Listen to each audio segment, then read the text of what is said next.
Good morning, everybody. It's your girl T. So I know I was supposed to put up some videos yesterday, but I literally just was knocked out. I was really, really tired. I was doing a lot of research on this entire Nate Parker situation, and it just literally overwhelmed me. And I went to bed, honey. But I'm back bright and early. I wanted to kind of break this situation down to everybody. Everyone has been requesting that I do a video on this. But first and foremost, I would like to shout out Black Twitter for making Marcus Messiah Garvey a trending topic. Today is Marcus Messiah Garvey's birthday. If you guys don't know who he is a father of Pan-Africanism, and I hope in the future they make a movie about him, or like a full-length Hollywood feature. I think that would be awesome. He's definitely one of our great Black leaders, and if we can call out Black Twitter when they make fuckery trend, we can definitely call them out when they make something of substance trend as well. And that's why I love Black Twitter, because you never know what you're gonna get from them from day to day, okay? So anyhow, I wanted to come on here and talk about the whole Nate Parker situation. For those of you guys who don't know, Nate Parker is in the movie Birth of a Nation. Him and his best friend, Gene Celestine, they wrote that movie, and they're also producing it. So he's been making a lot of rounds. It got a lot of really good reviews at Sundance. A lot of people are very excited to see this movie. While he was out promoting the movie, he was basically confronted about some allegations that took place in August 1999. He did an interview with Deadline, and they were talking about this alleged rape that happened with him and an 18-year-old girl. When confronted about that, he replied back, and a lot of people were not cool with his reply. I want to go ahead and read to you guys what he told Deadline 2 days ago, okay? So Nate Parker tells Deadline, "It is there. It's on my Wikipedia page, the Virginia pilot. I stand here as a 36-year-old man, 17 years removed from one of the most painful moments in my life. I can imagine it was painful for everyone. I was cleared of everything, of all charges. I've done a lot of living. I've raised a lot of children. I have 5 daughters and a lovely wife. My mother lives here with me. I brought her here. I've got 4 younger sisters. Women have been such an important part of my life. I try every day to be a better father to my daughters and a better husband. The reality is this is a serious issue, a very serious issue, and the fact that there is dialogue going on right now around the country is paramount. It is critical, and the fact that we are making moves and taking action to protect women on campuses and off campuses and educating men and prosecuting them when things come up. I want women to stand up, to speak out when they feel violated in every degree as I prepare to take my own daughter off to college." So when he released that statement, a lot of folks gave him the side eye, and they're like, well, damn, you kind of made that statement about you, bruh. You really didn't address the situation in full. So a lot of folks were not satisfied with his response, and it also prompted a lot of people to further investigate these so-called allegations and to see what really happened. So I want to kind of break down this case to you guys. I'm going to be doing a lot of reading, honey. I got on my glasses. I don't wear glasses. I just be saying that shit. But I'm going to go ahead and break this down to you guys. So it's going to be a lot of reading. So if you don't mind, just, you know what I'm saying, just calm down your ADHD and just listen to me break everything down, all right? So, let me start from the beginning, okay? So Nate and Gene Celestine, who is one of his best friends, it all started when they were at Penn State together. They were 19 years old and they shared an apartment, okay? And in August 1999, a college student, she was a freshman at the time, she accused both members of the school's wrestling team of sexual assault. The student alleged that Parker and Celestine had sex with her in a room in their apartment while she was intoxicated and passed out. According to court papers, Parker and Celestine claimed that it was consensual sex during the trial. Parker and the person accusing him both stated that they had had a consensual sexual encounter prior to the alleged rape. So keep that in mind. That's very important. Nate Parker ended up being acquitted of the rape charges in October 2001. Celestine, his best friend who's working on the movie, was convicted of sexual assault, and he was told to do about 6 months in prison. Then Gene Celestine's conviction ended up being overturned on an appeal. The second trial was in 2005, and it was thrown out due to the victim not wanting to testify again. Court papers state that the accuser eventually dropped out of Penn State, where she claimed that she attempted suicide. The accuser won a settlement in a civil suit, which was filed with the Women's Law Project, and Penn State was ordered to pay her $17,500, okay? So neither Celestine or Nate Parker did any time for this. Nate Parker was initially acquitted back in 2001 on a technicality.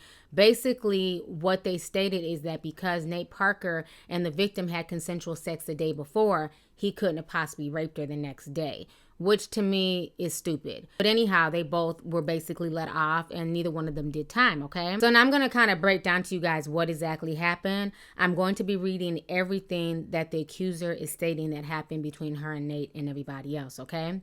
So this is all in the court documents. So the accuser says, he came up. Initially, we spoke that he would help me unpack because she was just moving into her own place. I started unpacking and he was sitting on my bed. He then asked me to sit beside him. I was putting away a red dress, I do remember, and then he asked me to try it on. And I told him no. Then he asked me to sit beside him. He started rubbing my neck and kissing on my neck and kissing me. We did kiss back and forth. I was wearing a skirt. He tugged at my panties. I pulled them back up and I said no. I said, I don't know you that well yet. And instead, I performed oral sex on him. So now they asked her in court, they said, well, why did you perform oral sex on him? And the accuser says, well, I liked him, but I don't know. It was at that time I did it because I didn't want to have sex, but I didn't want it to leave it at nothing. I can't really explain it and I'm not proud of it, but I saw it as being safer and not a big issue. So now at the trial, the woman testifies that the next day she was intoxicated and unconscious through most of the encounter, and she was upset to find out that she had experienced unwanted sex from Parker. She also had acknowledged that she willingly engaged in oral sex with him prior to this encounter the day before, but she was shocked when she came back to consciousness to find her mouth on the penis of another man who was later identified as Celestine. The court papers also refer to a really disturbing phone call. There was a transcript between Parker and Celestine and the woman. She had decided to basically tape them without, Nate Parker, his roommate, knowing, because she wanted them to admit that they had basically raped her. So she lied and claimed that she was pregnant. So this was like an attempt to get him to be honest that there were other people in the room that night. So she was trying to get him to identify the third person in the room that night. So the police later monitored a second phone call in which both Parker and Celestine generally admitted to the sexual encounter, but insisted that it was consensual.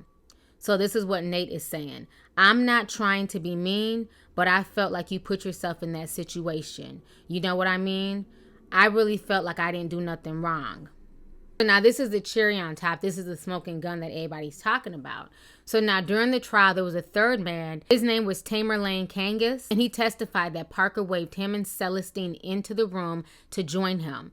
And when they spied, they saw Parker was having sex with the woman in the bedroom. While Celestine accepted the invitation, Kangas declined and he left the apartment. He was not charged in a crime. He said that he felt like it was not right for four people to be in the room having sex at the same time. So he decided to walk away, so he was not charged. Now the drama's coming in because the movie producers and distributors are really nervous that this rape case might overshadow the project that they've all been working hard on. They put a lot of money and faith into this project. So now they're just really upset that everything's coming into light and people, literally has the internet divided. People have been going back and forth all over social media on if he's guilty, if he's not guilty, why was he able to get away with it? So it's just been a lot of drama concerning this case.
But now, if that's not crazy enough, the victim's brother, he has now come out and he did an interview with Variety.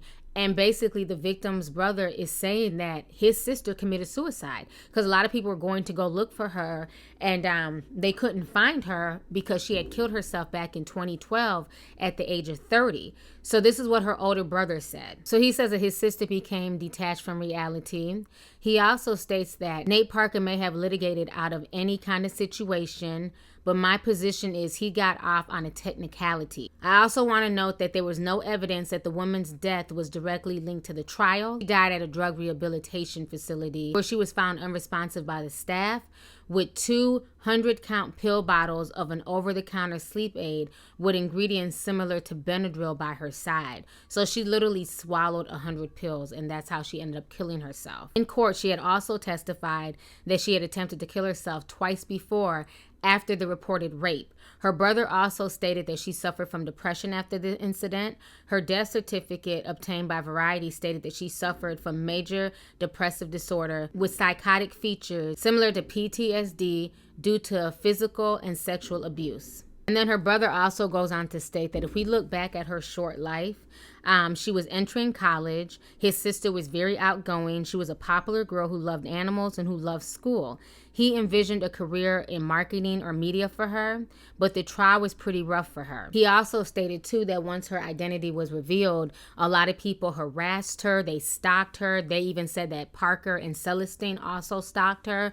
People made her life a living hell. She was afraid for her life and eventually dropped out of school. She ended up transferring to a different college in Oklahoma. And then he also says that he feels like if the trial was held today, there would have been a different verdict. I think by today's legal standards, a lot has changed in regards to universities and the laws in sexual assault. I feel certain that if this happened in 2016, the outcome would be different than it was. The courts are a lot stricter about this kind of thing. You don't touch somebody who is intoxicated, period. So then he also goes on to state that after she received the settlement of $17,500 from Penn State, she was trying to find happiness. She moved around frequently. She tried to hold down jobs. She had a boyfriend. She gave birth to a young boy. And that brought her a bit of happiness, but those ghosts from her past continue to haunt her. Looking back at it, he doesn't think that Penn State did enough to keep his 18-year-old sister safe. Then the brother also says that Nate Parker's character should be under a microscope because of this incident. He says that if you remove these two people, the project is commendable, but there's a moral and ethical stance that you should expect from someone in regards to their movie. Then Variety asks the brother if he feels that the movie should be released. So the brother says, I think that it's up to the people. I personally don't think that a rapist should be celebrated. It's really a cultural decision that we're making as a society to go to the theater and speak with our dollars and reward a sexual predator. So now once this interview came out with the brother, once folks found out that she had killed herself, again, the internet went nuts. People started going in on Nate Parker. He was trending yesterday. He ended up being like one of the top trending topics. Like I said, it was a huge debate yesterday on Twitter. So after all that was said and done, Nate Parker finally decided to go into depth on Facebook and basically, let everybody know how he was truly feeling. So I want to go ahead and read y'all this long post that he wrote on Facebook, okay? So Nate Parker says, "These are my words, written from my heart, not filtered through a third-party gaze. Please read this and separate from any platform I may have, but from me as a fellow human being. I write you all devastated. Over the last days, a part of my past, my arrest, trial, acquittal, charges on sexual assault have become a focal point for media coverage, social media speculation, and industry conversation. I understand why so many are concerned and rightfully have questions. These issues of women's rights to be safe of men and women engaging in healthy relationships are extremely important to talk about, however difficult. And more personally, as a father, as a husband, as a brother, and as a man of deep faith, I understand how the confusion and pain of this incident has had on so many, most importantly, the young woman who was involved. I myself just learned that young woman ended her own life several years ago. I am filled with profound sorrow. I cannot tell you how hard it is to hear this news. I can't help but think of all the implications this has on her family. I cannot, nor do I want to ignore the pain that she endured during and following our trial. While I maintain my innocence that the encounter was unambiguously consensual, there are things more important than the law. There is morality. No one who calls himself a man of faith should even be in that situation. As a 36-year-old father of daughters and a person of faith, I look back at the time as a teenager and I can say without hesitation that I should have used more wisdom. I look back at that time and my indignant attitude and my heartfelt mission to prove my innocence with eyes that are more wise with time. I see now that I may not have shown enough empathy, even as I fought to clear my name. Empathy for a young woman, empathy for the seriousness of the situation that I put myself and others in.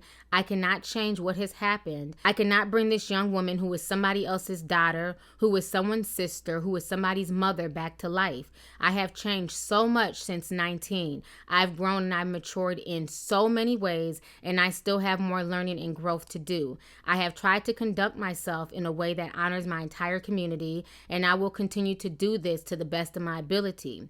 All of this said, I also know that there are wounds that neither time nor words can heal. I have never run from this period in my life, and I never will. Please don't take this as an attempt to solve this with this statement. I urge you only to accept this letter as my response to this moment. Sincerely, Nate. So that's what Nate wrote on Facebook. And like I said, this situation is very draining to me because, as you guys all know, I've been a victim of abuse. I've talked about this in past videos, and I'm not going to go ahead and go into that in this video, but you guys know the things I've been through. So my heart definitely goes out to this victim. There's a shame that comes with rape and molestation and things like that, and it can be very hard to get over. But everybody's so divided. Do we have the right to even bring this up? The man was acquitted. He was found not guilty. His friend who's working on the project, his case was thrown out. So, a lot of folks feel like, why is this being brought up now? And even me, being somewhat conscious and understanding how powerful this movie is said to be. For years, people have asked for a movie about the Nat Turner, rebellion. For years, people have fought to get this story told. And Nate Parker finally put his money where his mouth is. And he decided to write this and produce this and star in this movie. And, anybody who knows the history of Nat Turner knows that he was a fighter.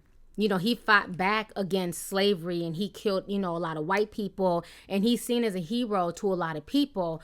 In Southampton County, Virginia, Nat Turner, an enslaved preacher, has his own interpretation of the Bible. He believes that God has chosen him to avenge the sins of slavery. As Turner makes his rounds preaching in the fields, he quietly enlists other slaves to his cause. For months, the men meet secretly, conspiring on the plans of their uprising. In the early morning hours of August 21st, 1831, Turner and his men launch one of the largest slave rebellions in American history.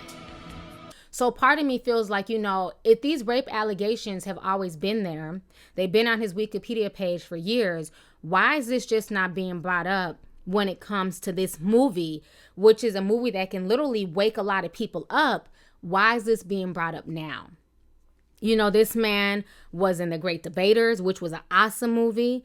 He was in Red Tails, which was another awesome movie. So why was all this not brought out prior? Why was this not tabloid fodder back in 2004, back in 2012? Why would this movie, which is an important movie, which I know a lot of Black folks have been waiting to see for years, why would this movie, all of this rape allegation, talk is coming up and being thrown into the forefront, okay? So that's part of the situation I want to address. Like, it really makes me curious as to why all this is being cranked out now when these allegations have been out there for years, okay? Now, with that being said, I will admit that after I read the court documents, after I researched everything, I do feel like he did get off on a technicality because he had sex with the victim the day before, that, the system just felt like, what? You slept with him the day before, you gave him oral sex, so now you want to scream rape the next day. So I think that that's where a lot of that conflict comes in. But I do feel like he did get off on a technicality because it doesn't matter if a woman had sex with you the day before or a year before. she has to consent every single time. Every single time. You know what I'm saying? Do not just take for granted that, okay, well, we've had sex previously, so it doesn't matter. Also, with a lot of the laws changing, a lot of young boys need to be very, very careful because, if somebody's intoxicated, if somebody's mind is altered, do not mess with them. There is no giving consent when you're drunk, period. That is the law. If somebody is drunk or high out their mind, there's no giving consent. You know what I'm saying? So all that, well, she was drunk and, she told me yes, it doesn't matter. The thing that also bothers me with this situation is the fact that not only did he sleep with this girl while she was basically in and out of consciousness drunk, he also thought it was okay to invite 2 of his friends to come along. And that's the part that just really disturbs me as well, is that we have so many young men out here who think with their penises and not their mind. And kudos to that young man, the third one, who was like, you know what, this isn't right. This whole situation looks shady. You're inviting us to come in here and sleep with this girl with you. Nah, I'm cool. Kudos to him for walking away from this situation and for thinking with his big head as opposed to his little head. Young men need to really take this situation as a wake-up call. All sex is not good sex, and every piece of sex is not worth it. You need to be smart. If somebody invites you to come in and have a threesome with them and some girl, you never know what that situation may be. That girl may, later on decide, like, what, I feel like I was violated. I didn't want to. I was pressured, and she can go to the police, and now you're sitting your ass in jail over a piece of ass. You know what I'm saying? Because you felt peer pressure from your homeboy. People need to start thinking and start using common sense. You know what I'm saying? You should never get yourself involved in something like that because it can come back to bite you in the ass. Hence why his friend, Gene Celestine, was found guilty, even though he didn't end up doing any time. So this entire situation to me is just really disturbing. I feel really bad for this young woman because I can imagine what she was going through, because something like rape or molestation, not saying she was molested, but I'm just talking in general. Those are some things that as a woman and as a young man, if you go through that, it's very hard to get over. If you don't have the proper counseling, if you don't have faith, if you don't have people, supporting you, it can be very hard to get over. So I can imagine what she went through. And when you have a whole university turning on you and making you out to be a slut and saying that you deserved it, I can imagine how that took a toll on her psyche. And I don't give a damn how much money she got from the university. Money is just a temporary bandage. That does not heal the scars inside. So my heart definitely goes out to this woman. Another thing I also want to point out is that I also see a lot of the hypocrisy when it comes to this case. Y'all know me, I got to be fair and critical. I got to point out all angles. I want to be honest with how I'm feeling about this entire case. So if this video ends up being long, I apologize. The people who rock with me will sit and listen, and the ones who have ADHD will move on after 5 minutes, okay? But another thing that bothers me with this situation is the hypocrisy. I find it funny that everything is being called out now with Nate Parker, who is a black man. And not saying that he doesn't deserve to be called out. Information is information. But when it comes to his white counterparts, his white producer friends, people tend to cape for them. Let's not forget that as early as this year during the Cannes Film Festival in France, a French comedian, his name is Laurent Lovelyti, he basically went in on Roman Polanski and on Woody Allen about these alleged rape cases. And it caused a lot of controversy in Hollywood. And it got to the point, it was so bad that Adrian Brody, who has worked with both of these filmmakers, decided to speak out about the allegations, and he took up for both Woody and Roman Polanski. I want you guys to go ahead and watch Laurent's joke really quick at the Cannes Film Festival. Also look at Woody Allen's expression. Check this out. Ça fait plaisir que vous soyez en France parce que ces dernières années, vous avez beaucoup tourné en Europe, alors que vous n'êtes même pas condamné pour viol aux États-Unis. Non, et puis... All right, so you guys just saw his joke. It was in French, but you could look at Woody's expression. He looked like a deer in headlights. He looked pissed. Sun Yi looked stupid as hell. I always felt in my heart of hearts that he was grooming Sun Yi. that he had been molesting her. His ex-wife even said that he found, basically naked pictures of this little girl when she was 13, and Woody Allen had them in his possession. Why would you be taking naked pictures of your adoptive daughter? That relationship has never sat well with me, and just because they're still dating and they're still together does not make that union okay. If that was his biological daughter or his, stepdaughter as opposed to his adoptive daughter, no one will be making excuses. I've always found that situation just sickening.